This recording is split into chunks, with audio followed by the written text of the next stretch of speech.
Chant troisième. Argument. Le héros continue l'histoire des guerres civiles de France. Mort funeste de Charles IX. Règne de Henri III. Son caractère, celui du fameux duc de Guise, connu sous le nom de Balafré. Bataille de Coutras. Meurtre du duc de Guise. Extrémité où Henri III est réduit. Mayenne, le chef de la Ligue, d'Aumale en est le héros. Réconciliation de Henri III et de Henri, roi de Navarre. Secours que promet la reine Élisabeth. Sa réponse à Henri de Bourbon. Quand l'arrêt des destins eut, durant quelques jours, à tant de cruauté permis un libre cours, que des assassins, fatigués de leurs crimes, les glaives émoussés manquèrent de victimes. Le peuple, dont la reine avait armé le bras, ouvrit enfin les yeux et vit ces attentats. Aisément sa pitié succède à sa furie. Il entendit gémir la voix de la patrie. Bientôt Charles lui-même en fut saisi d'horreur. Le remords dévorant s'éleva dans son cœur. Des premiers ans du roi, la funeste culture n'avait que trop en lui corrompu la nature. Mais elle n'avait point étouffé cette voix qui jusque sur le trône épouvante les rois. Par sa mère élevée, nourrie dans ses maximes, il n'était point, comme elle, endurci dans les crimes. Le chagrin vint flétrir la fleur de ses beaux jours. Une langueur mortelle en embrégea le cours. Dieu, déployant sur lui sa vengeance sévère, marqua ce roi mourant du sceau de sa colère, et par son châtiment voulut épouvanter quiconque à l'avenir oserait l'imiter. Je le vis expirant. Cette image effrayante, à mes yeux attendris, semblait encore présente. Son sang, à gros bouillon de son corps élancé, vengeait le sang français par ses ordres versés. Il se sentait frappé d'une main invisible. Le peuple, étonné de cette fin terrible, plaignait un roi si jeune et si tôt moissonné. Un roi par les méchants dans le crime entraîné, et dont le repentir permettait à la France d'un empire plus doux quelque faible espérance. Soudain, du fond du nord, au bruit de son trépas, l'impatient Valois, courant à grands pas, vint saisir dans ces lieux, tout fumant de carnage, d'un frère infortuné le sanglant héritage. La Pologne en ce temps avait, d'un commun choix, au rang des Jagellons placé l'heureux Valois. Son nom, plus redouté que les plus puissants princes, avait gagné pour lui les voix de 100 provinces. C'est un poids bien pesant qu'un nom trop tôt fameux. Valois ne soutint pas ce fardeau dangereux. Qu'il ne s'attende point que je le justifie, je lui peux immoler mon repos et ma vie, tout hors la vérité que je préfère à lui. Je le plains, je le blâme, et je suis son appui. Sa gloire avait passé comme une ombre légère. Ce changement est grand, mais il est ordinaire. On a vu plus d'un roi, par un triste retour, vainqueur dans les combats, esclave dans sa cour. Reine, c'est dans l'esprit qu'on voit le vrai courage. Valois reçut des cieux des vertus en partage. Il est vaillant, mais faible, et, moins roi que soldat, il n'a de fermeté qu'en un jour de combat. Ces honteux favoris, flattant son indolence, de son cœur, à leur gré, gouvernaient l'inconstance. Au fond de son palais, avec lui renfermé, sourd aux cris douloureux des peuples opprimés, il dictait par sa voix leur volonté funeste. Des trésors de la France, il dissipait les restes. Et le peuple accablé, poussant de vains soupirs, gémissait de leur luxe et payait leur plaisir. Tandis que, sous le joug de ses maîtres avides, Valois pressait l'état du fardeau des subsides, on vit paraître Guise, et le peuple inconstant tourna bientôt ses yeux vers cet astre éclatant. Sa valeur, ses exploits, la gloire de son père sa grâce, sa beauté, cet heureux don de plaire, qui mieux que la vertu s'est régné sur les cœurs, attirait tous les vœux par des charmes vainqueurs.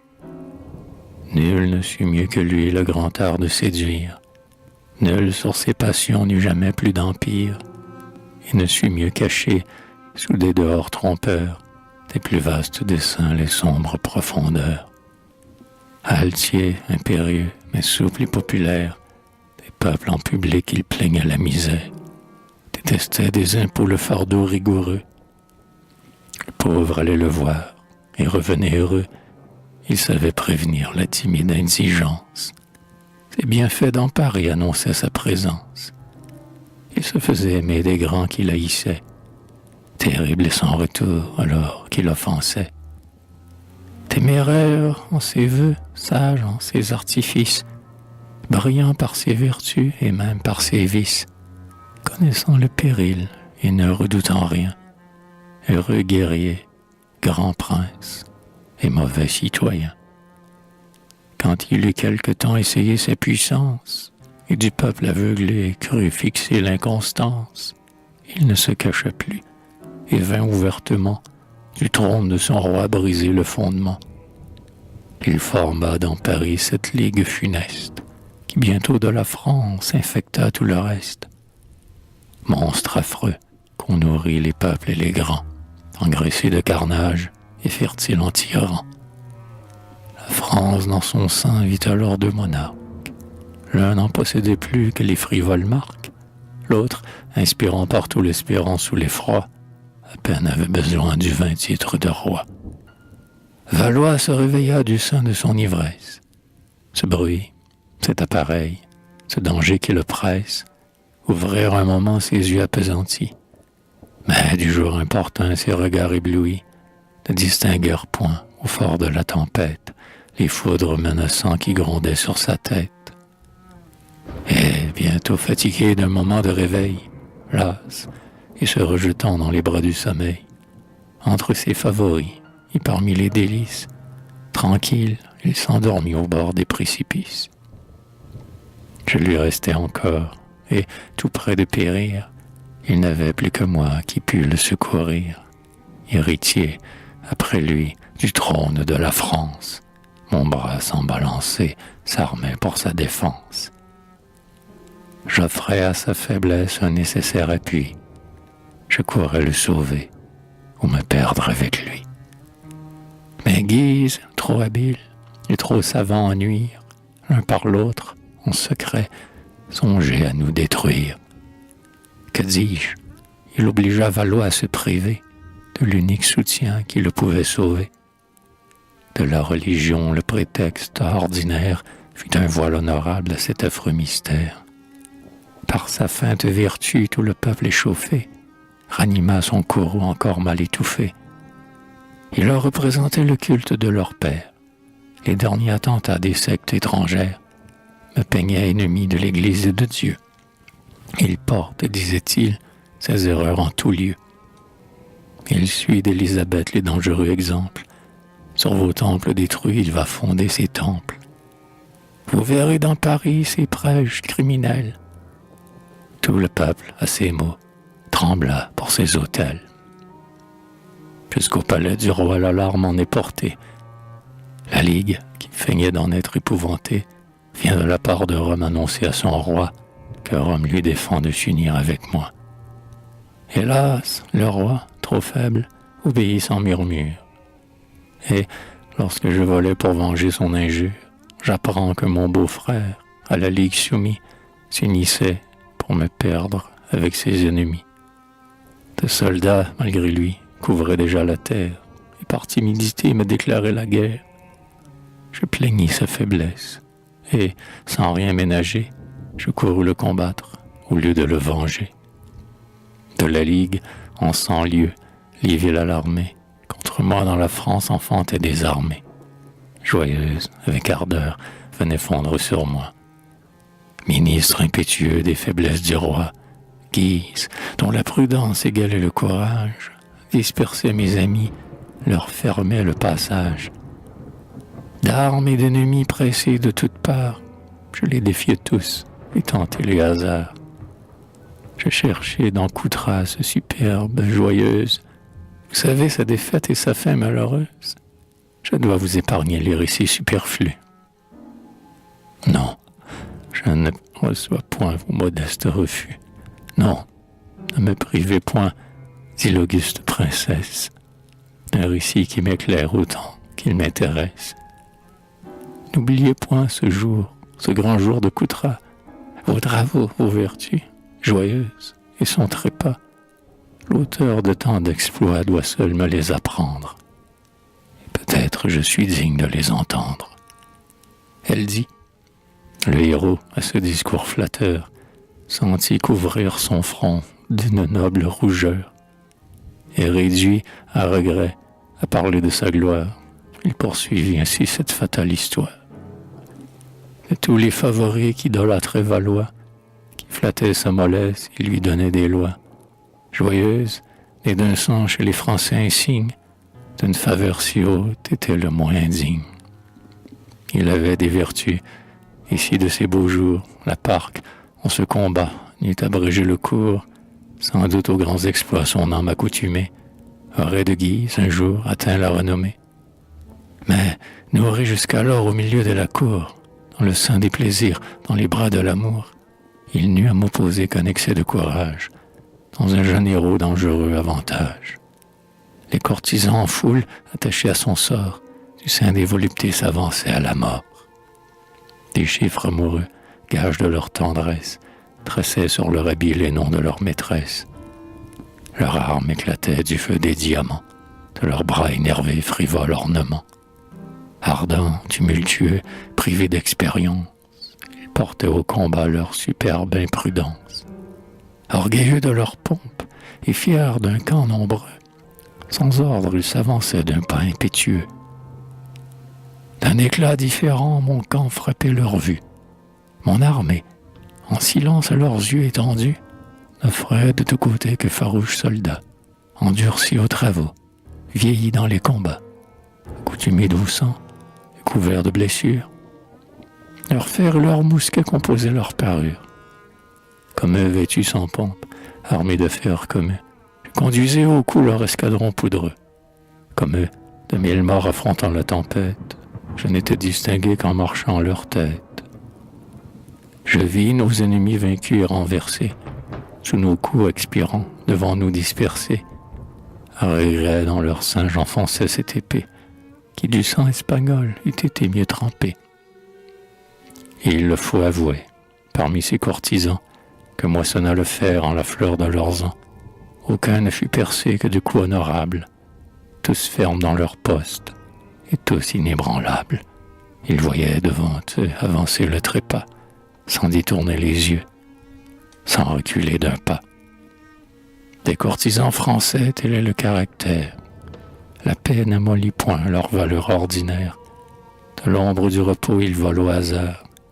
Vil flatteur à la cour, héros au champ de Mars. Pour moi, dans les horreurs d'une mêlée affreuse, j'ordonnais, mais en vain, qu'on épargnât Joyeuse. Je l'aperçus bientôt porté par des soldats, pâle et déjà couvert des ombres du trépas. Telle une tendre fleur qu'un matin voit éclore, des baisers du zéphyr et des pleurs de l'aurore brillent un moment aux yeux et tombent, avant le temps, sous le tranchant du fer ou si l'effort des vents.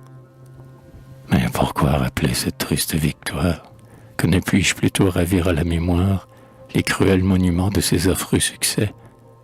Mon bras n'est encore teint que du sang des Français. Ma grandeur à ce prix n'a point pour moi de charme, et mes lauriers sanglants sont baignés de mes larmes. Ce malheureux combat ne fit qu'approfondir l'abîme dont Valois voulait en vain sortir. Il fut plus méprisé quand on vit sa disgrâce. Paris fut moins soumis, la Ligue eut plus d'audace, et la gloire de Guise, aigrissant ses douleurs, ainsi que ses affronts redoubla ses malheurs. Guise n'en vit Maury d'une main plus heureuse, vengea sur le Germain la perte de Joyeuse. Accabla, dans Auneau, mes alliés surpris, et, couvert de lauriers, se montra dans Paris. Ce vainqueur y parut comme un dieu tutélaire. Valois vit triompher son superbe adversaire, qui, toujours insultant ce prince abattu, semblait l'avoir servi moins que l'avoir vaincu.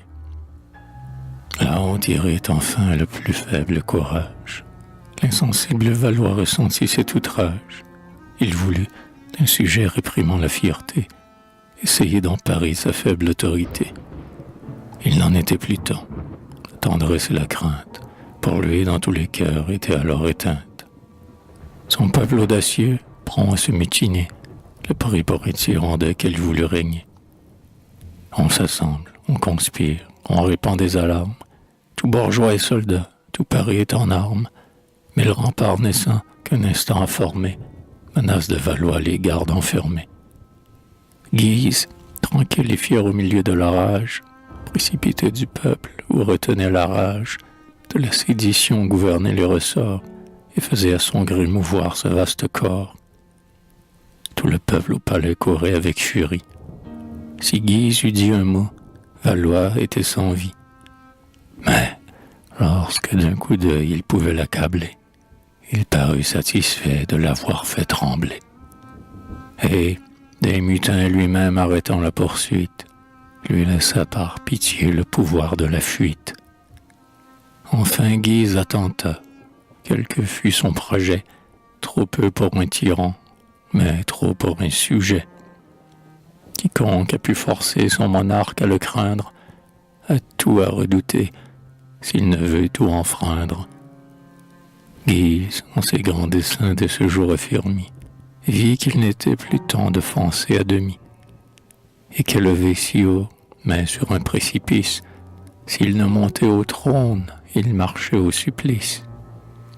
Enfin, maître absolu d'un peuple révolté, le cœur plein d'espérance et de témérité, appuyé des Romains, secouru des Ibères, adoré des Français, secondé de ses frères, ce sujet orgueilleux crut ramener ces temps où de nos premiers rois les lâches descendants, déchus presque en naissant de leur pouvoir suprême, sous un froid odieux cachaient leur diadème.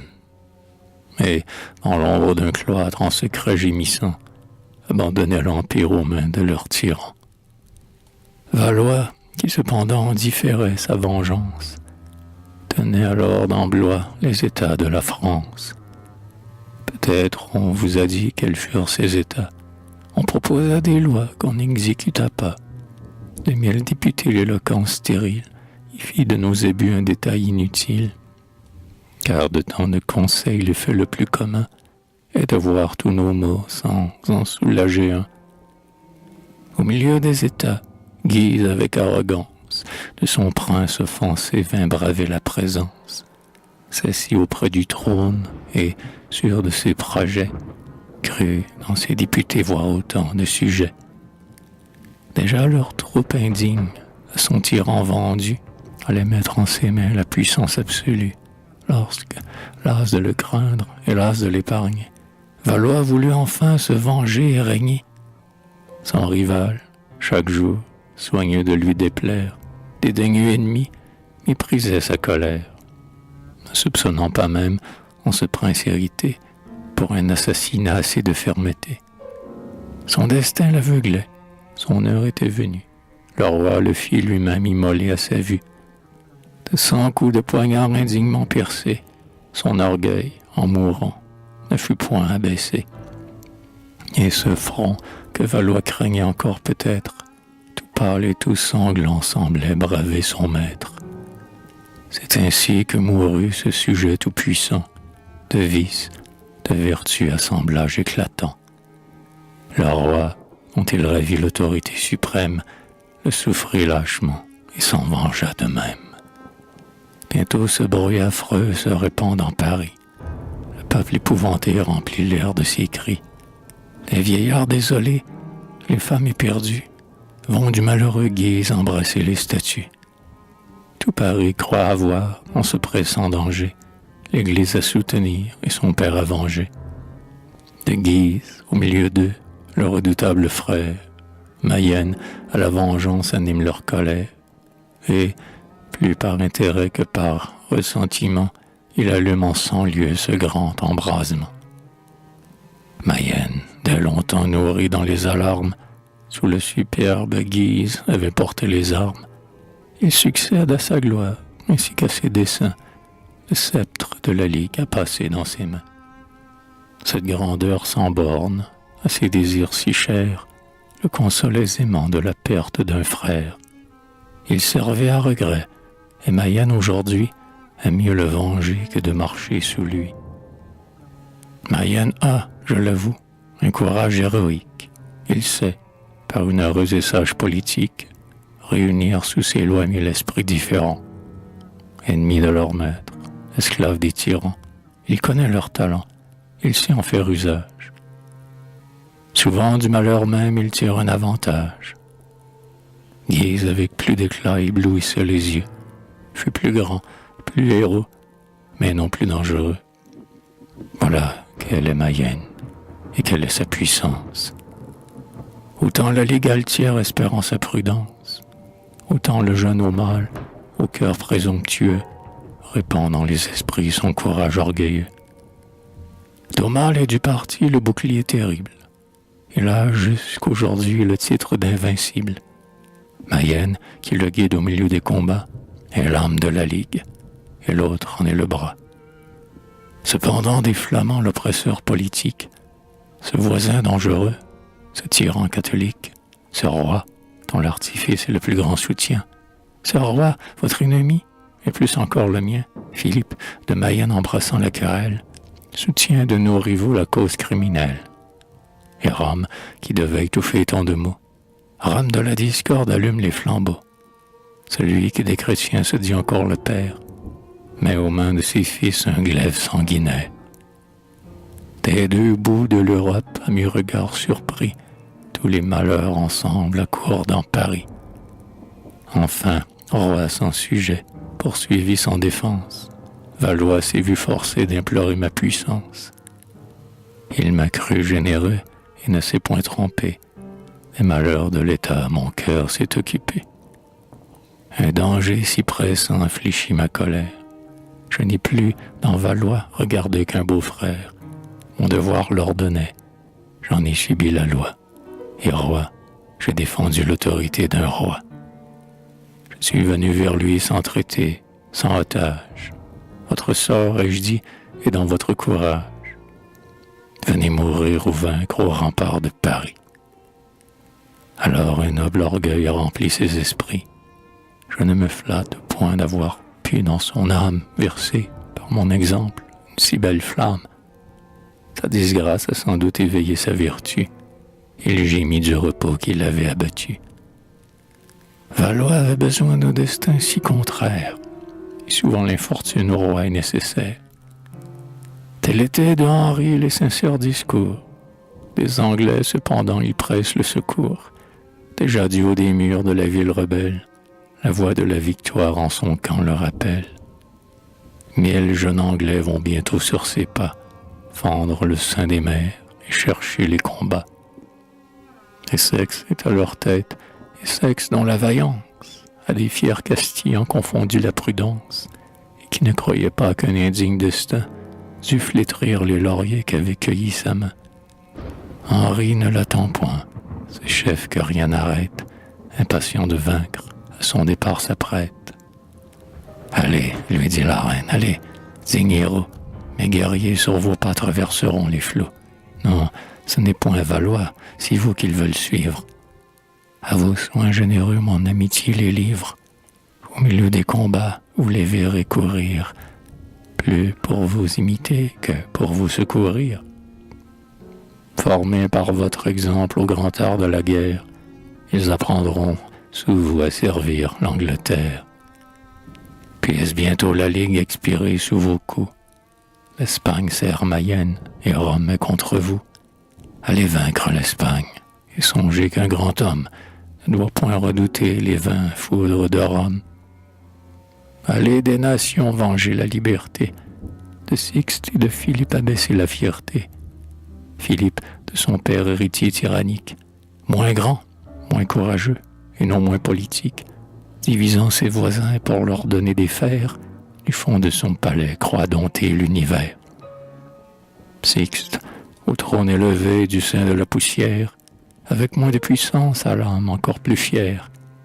Le padre de Montalte est le rival des rois. Dans Paris comme à Rome, il veut donner des lois. Sous le pompeux éclat d'un triple diadème, il pense à servir tout, jusqu'à Philippe même. Violent mais adroit, dissimulé, trompeur, ennemi des puissants, des faibles oppresseurs. Dans Londres, dans ma cour, il a formé des brigues, et l'univers qu'il trompe est plein de ses intrigues. Voilà les ennemis que vous devez braver. Contre moi, l'un et l'autre osèrent s'élever. L'un, combattant en vain l'anglais et les orages, fit voir l'océan sa fuite et ses naufrages. Du sang de ces guerriers ce bord est encore teint. L'autre se tait dans Rome, et m'estime, et me craint. Suivez donc, à leurs yeux, votre noble entreprise.